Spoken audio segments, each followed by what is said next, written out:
Berkaitan dengan ilmu, ilmu ini menjadi ukuran kebaikan. Ya, sehingga ulama mengatakan ada 3 hal, yang 3 hal ini hari ini menjadi tujuan sebagian manusia.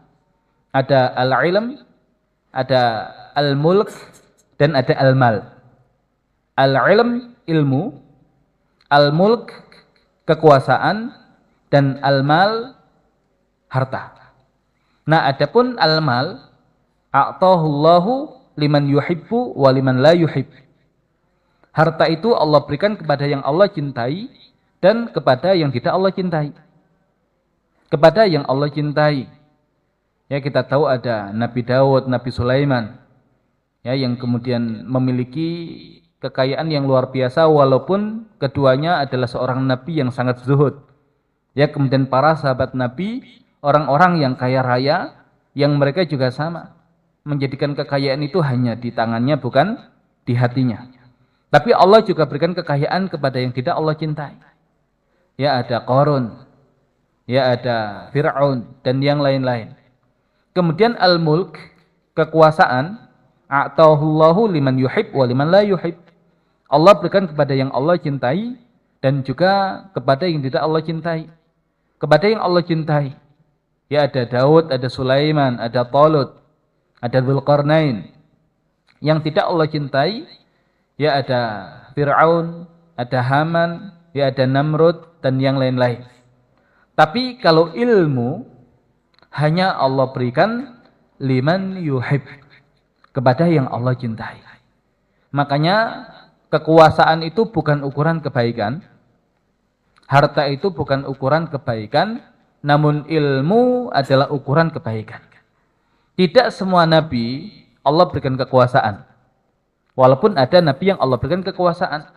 Tidak semua nabi Allah berikan harta. Walaupun ada nabi yang Allah berikan harta. Tapi semua nabi Allah berikan satu hal yang sama, dan itu adalah ilmu. Ya, maka kalau kemudian kita membuka Al-Quran, ya banyak hal yang kemudian dikaitkan dengan para nabi yang kaitannya adalah ilmu. Wa 'allama Adamal asma'a kullaha, dan kami berikan ilmu kepada Adam tentang nama-nama semuanya. Kemudian Nabi Ibrahim, ya ketika berbicara kepada ayahnya, ya abati qad ja'ani minal ilmi ma lam ya'tika fattabi'ni. Wahai ayah, sesungguhnya telah datang kepadaku ilmu yang belum datang kepadamu, fattabi'ni, maka ikuti aku. Ya juga Nabi Daud, Nabi Sulaiman, walaqad ataina Dawuda wa Sulaimana ilma, dan sungguh telah kami berikan kepada Daud dan Sulaiman ilmu. Dan Nabi kita Nabi Muhammad sallallahu alaihi wasallam, wa 'allamaka ma lam takun ta'lam, dan dia memberikan ilmu kepadamu apa-apa yang tidak kamu ketahui. Jadi semua nabi Allah Subhanahu wa taala berikan ilmu, tapi tidak semua nabi Allah berikan kekuasaan ataupun Allah berikan harta. Nah, berarti peradaban yang Allah harapkan untuk dibangun di muka bumi ini adalah peradaban ilmu. Ya, karena para nabi adalah utusan-utusan Allah yang diharapkan ya untuk melalui mereka ya menjadi wasilah makmurnya bumi Allah. Ya, dan kita tahu di dalam hadis ya Nabi Muhammad sallallahu alaihi wasallam menjelaskan bahwasanya para nabi itu tidak mewariskan harta. Dan yang diwariskan itu adalah ilmu. Ya, dan siapa ahli warisnya? Ya, innal ulama warathatul anbiya. Sesungguhnya para ulama adalah warathatul anbiya, ahli warisnya para nabi. Dan seseorang itu tidak akan mewarisi orang lain manakala tidak ada kedekatan. Nah, kenapa ahli waris itu mewarisi harta seseorang? Karena dia adalah yang paling dekat dengan orang itu.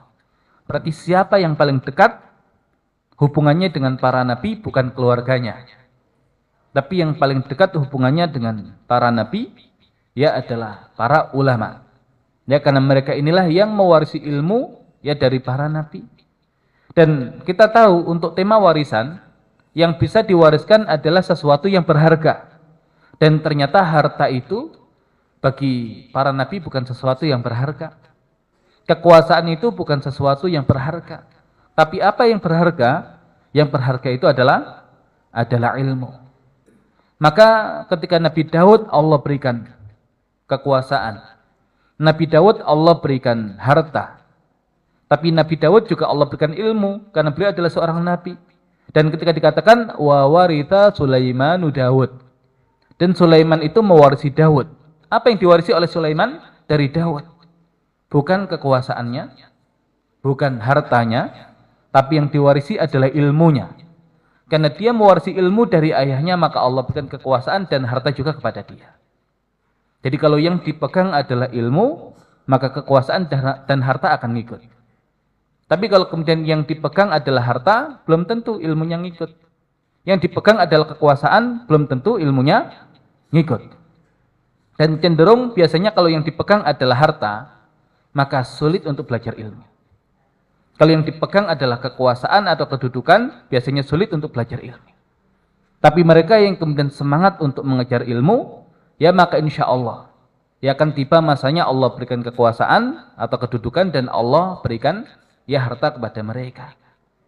Ya karena kekuasaan yang diberikan kepada orang yang berilmu, insya Allah itu adalah nikmat, bukan nikmat.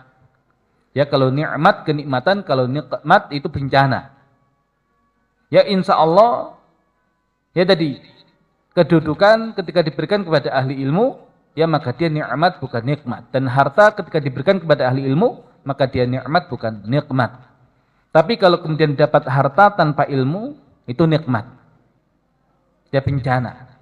Ya kalau dapat kedudukan tanpa ilmu juga sama, itu nikmat, yaitu bencana. Berarti keburukan yang datang setelahnya. Nah maka Allah Subhanahu wa ta'ala tidak ingin umat Islam ini mengulangi apa yang ada pada umat-umat sebelumnya, yang mereka ini ketika membersamai nabinya, kalau tidak orientasinya adalah materi, ya juga sekedar mengandalkan ketokohan nabinya untuk kepentingan mereka.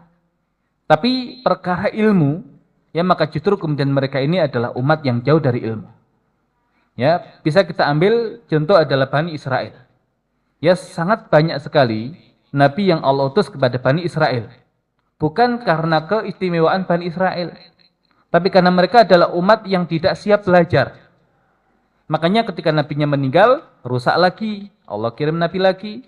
Rusak lagi, Allah kirim nabi lagi. Tapi umat Islam, ya cukup satu orang nabi, karena umat Islam adalah umat yang mengerti tentang betapa mahalnya ilmu. Yang dengan ilmu ini kemudian mereka tahu kemana arah yang mereka tuju, dan dengan ilmu ini ya mereka tahu apa yang harus kemudian mereka perjuangkan.